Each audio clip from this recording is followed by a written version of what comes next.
Estamos de volta com o último bloco do Política Cruzada. Nessa manhã de domingo, você que acordou bem cedo para acompanhar a análise geral da pesquisa, agora nós vamos falar da avaliação da Câmara Municipal e os vereadores mais lembrados, né? Principalmente aqueles que foram votados em 2012. Leandro, eu vou começar por você. A Câmara Municipal, o trabalho da Câmara Municipal, avaliado com 9% de ótimo e bom, 51% de regular, 31% de ruim ou péssimo.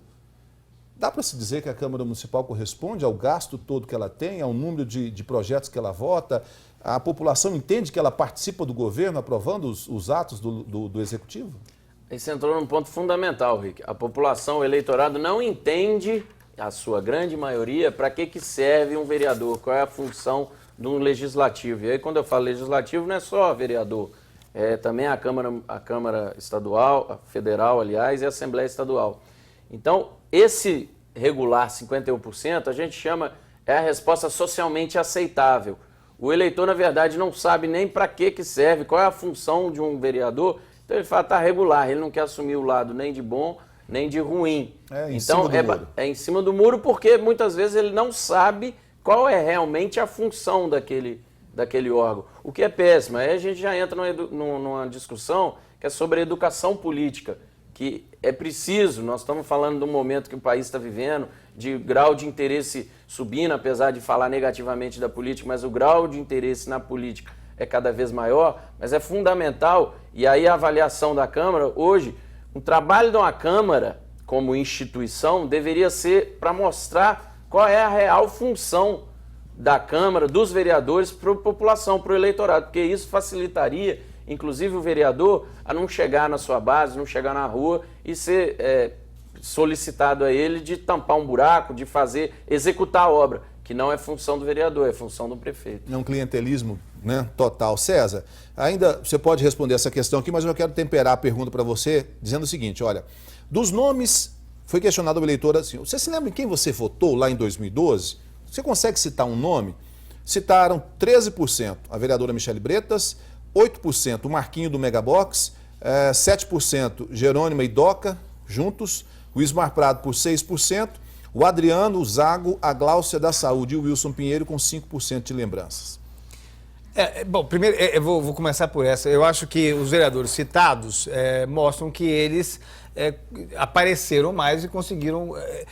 pode ser enganoso, porque às vezes um vereador pode se envolver, por exemplo, em um escândalo, né, de corrupção, aparecer muito na mídia e o grau de lembrança dele aumentar. Eu acho que não é o caso aí, mas mostra que esses vereadores mais lembrados, eles de alguma forma conseguiram ficar mais na memória do eleitor. O que não significa necessariamente voto. Né? Basta lembrar que em 2012 o mais lembrado foi o vereador Hélio Ferraz, o baiano, que não se reelegeu. Aí tudo bem, ele foi até bem votado, mas teve um problema de legenda e ele acabou ficando fora. Agora, o que eu acho que é mais relevante, e aí corrobora com o que o Leandro falou, é que metade sequer lembra em quem votou. Metade... Corre o risco de repetir isso de novo. Metade da população sequer lembra em quem votou para vereador em 2012. O que mostra também, com um pouco do que o Leandro falou, esse distanciamento do poder legislativo de maneira geral, nas três esferas, da realidade da população. Né? Então, e mais, né? Uma subserviência do poder legislativo ao poder executivo. Então, tudo é o prefeito, de bom e de ruim. O vereador, para mim... Não faz falta. Eu nem sei o que ele faz, né? Dentro do que ele falou. É uma desconexão, um distanciamento do poder legislativo da população. E isso reflete na pesquisa quando metade sequer lembra em quem votou. Agora vamos diretamente aos problemas da cidade. A população que foi entrevistada, os 406 eleitores, puderam apontar 3 problemas da cidade pela ordem. O que eles consideram o maior problema, o primeiro, o segundo e o terceiro. 77% atribuiu que o pior desempenho da administração Gilmar Machado está na saúde, com 77%, como eu disse. Educação, 35%, calçamento de ruas e avenidas, 22%. Leandro, isso aqui reflete bem o que a população vive, porque é o problema que está mais próximo dela, mesmo a saúde sendo um problema nacional? Com certeza, porque uma pesquisa municipal é aquilo que o eleitor vive diretamente na porta da sua casa. Então é a fila na UAI, é a falta de um transporte público, é o buraco na rua, tudo isso ele vive e convive. É diferente quando se fala de questões econômicas, inflação e outras áreas que são em nível estadual ou federal, como as três que eu citei. Então tudo isso são problemas que ele convive diariamente. Só para eu voltar, só na parte que o César falou em relação à lembrança de vereadores. Isso mostra que a comunicação é o que eu falo e aí vem a rejeição à política.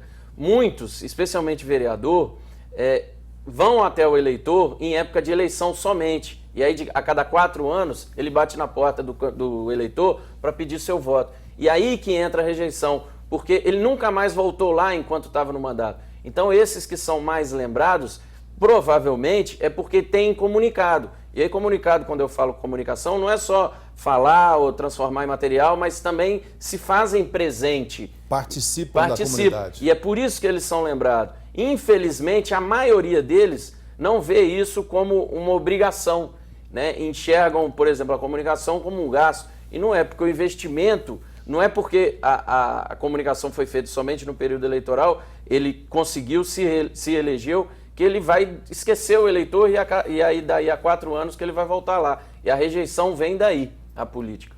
Agora, comentando, César, deixa eu dar o outro número, que aí você já comenta os dois. O que apresentou de melhor do governo? A habitação com 19%, opção de lazer, e abastecimento de água, 17%.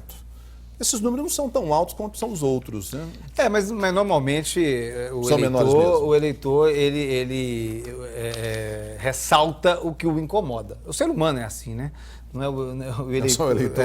O eleitor é o ser humano e isso é da natureza humana. Agora, eu arriscaria dizer que hoje no Brasil, a cada 10 municípios, 9 saúde vai aparecer, no mínimo 9, se não for os 10, vai aparecer como o principal problema.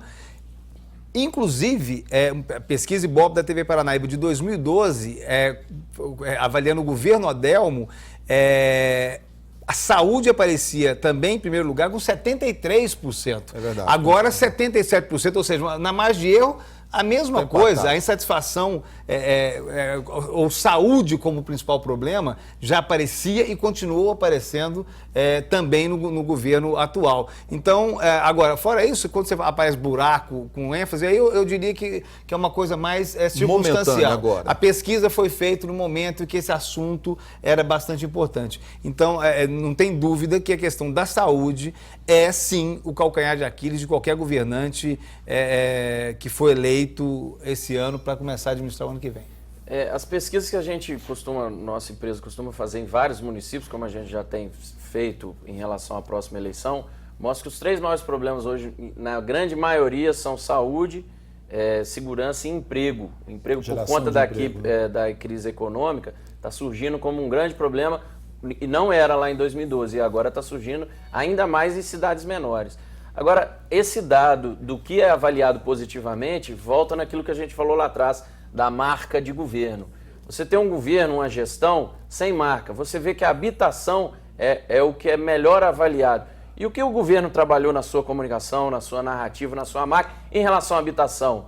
Creio que isso veio até, vamos dizer, é lógico que não foi, tem trabalho, tem casa, tem Minha Casa Minha Vida, enfim, mas até por sorte, porque, pelo que eu sei, o slogan é a cidade educadora. Então, teria que ser alguma coisa voltada à educação, entendeu? Então é isso que eu estou falando, não tem narrativa. Vamos fazer casa, tem casa, pode ser 10 mil, 6 mil, mas tem que ter uma narrativa, tem que ter uma marca de gestão. E o Gilmar hoje pena na sua rejeição e na sua avaliação de mandato, que ainda onde ele tem uma avaliação positiva de política pública, não tem marca, não tem narrativa para a gestão. Para a gente poder encerrar, está caminhando para o final já, eu quero questionar vocês, inclusive foi até objeto de um comentário político do Jornal Paranaíba dessa semana com o Cacheta e eu participando com o Alexandre, que é essa história que começou a ser ventilada do deputado federal Adelmo Leão estar sendo cotado, cortejado para assumir o Ministério da Agricultura. Lógico, isso é especulação por enquanto. Num provável governo Michel Temer. No provável governo Michel Temer. Vamos deixar bem claro. Por quê? A Dilma não vai indicar o Odel ministro. De forma alguma, são dois rivais, né? Por quê? Já é dado como certo que não tem jeito, a Dilma vai ser afastada. Não tem condições. Até o dia 11 do mês que vem, quando define essa questão, a comissão deve mostrar o relatório, deve aprovar o relatório, é o afastamento dela mesma. Imediatamente, Michel Temer já tem que tirar as cartas do bolso, pôr na mesa e... Já se fala muito, o Odel já jantou com ele, já almoçou com ele, isso não é segredo, a própria esposa do Odel nos revelou isso, Ana Paula. E quando você pergunta para ela agora, ela já faz mistério, né? Eu não sei se ela faz isso com a intenção de pôr mais lenha na fogueira ou com um fundo de verdade. Se por um acaso, vamos pensar aqui, se por um acaso o Odel aceita ser ministro, sobra para quem aqui do grupo dele? Bom, primeiro, vamos por partes. E como é que fica o novo cenário? Porque se redesenha tudo. Vamos por partes. O deputado Odel está no melhor dos mundos. Agora, né? Sobre todos os aspectos. Né? É favoritíssimo à prefeitura e ainda surfa numa possibilidade, mesmo que remota ou não, sabe-se lá, de virar ministro. Agora, num eventual convite... Que é uma área que ele conhece.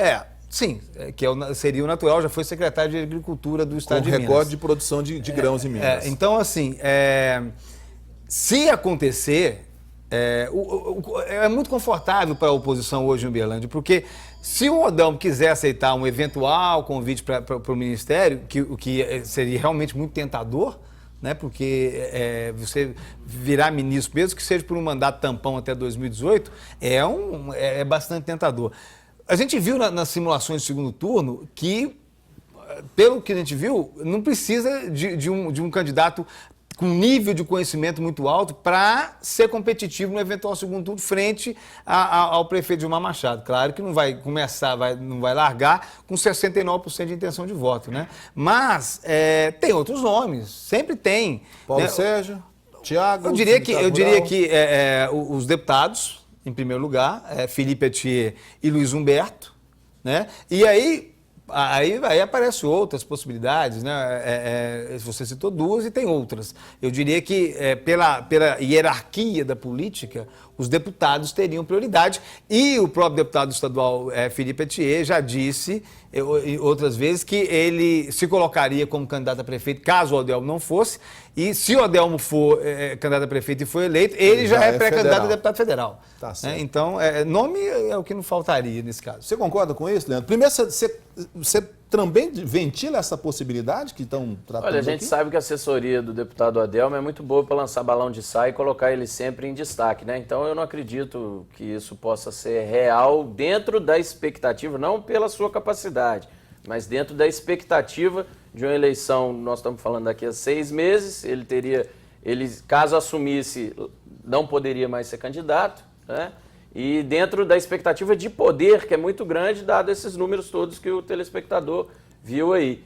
Mas caso viesse a acontecer alguma coisa, não digo nem assumir o ministério, mas alguma coisa extraordinária, que talvez seja a esperança do prefeito Gilmar, que aconteça com o Adelmo e ele não venha a ser candidato, aí com certeza nós teremos um número de candidaturas muito maior, porque aí o espectro abre. O olho vai crescer, vamos dizer. E esses números tendem a se equalizar? De diversos partidos, aí vão lançar várias candidaturas, porque estão vendo que o atual prefeito é bastante mal avaliado. Está fragilizado. E tem possibilidade. E veja, tem pessoas que falam assim, como é que um candidato sai, mesmo tendo 1, 2, 5, 10% só, sabendo que não vai vencer? Muitas vezes o objetivo não é só aquela eleição, mas é preparar uma imagem para a próxima eleição. Então, caso o Adelmo seja candidato, você pode ter certeza que alguns outros nomes já vão trabalhar isso. Se ele vier a não ser, aí você teria ainda mais nomes trabalhando essa imagem. Tá certo. Nosso tempo chegou ao fim. Foi muito bom, passou muito rápido, né? Quando você faz o que gosta, eu espero que o telespectador também tenha gostado, né? Isso também tenha desanuviado aí essa questão toda. Afinal de contas, faltam uns 5 meses para a eleição. Isso aqui é para dar um tempero. Sabe por quê? Porque tudo que a gente discutiu aqui influencia diretamente na sua vida. Você já tomou café da manhã hoje, não já? Comeu pão? Pois é, influencia no precinho do pão. O trigo é importado, parte disso envolve dólar. está ligado à sua vida. Leite também do mesmo jeito, café, margarina, o jornal Correio que você já pegou para ler hoje, né? A energia que você utiliza para poder ligar a TV para assistir, tudo isso tem política envolvida. Então, quanto mais você gostar, menos dificuldade, melhor você vai saber escolher representantes que possam resolver os problemas que afligem a sua vida. É isso aí. César, muito obrigado mais uma vez. A casa é sua, volte outras vezes. Leandro, mais uma vez, muito obrigado. Também a sua casa está aberta outras vezes se quiser voltar. Ótimo, eu que agradeço. A gente encerra por aqui. Domingo que vem a gente encontra com mais um Política Cruzada. Tchau.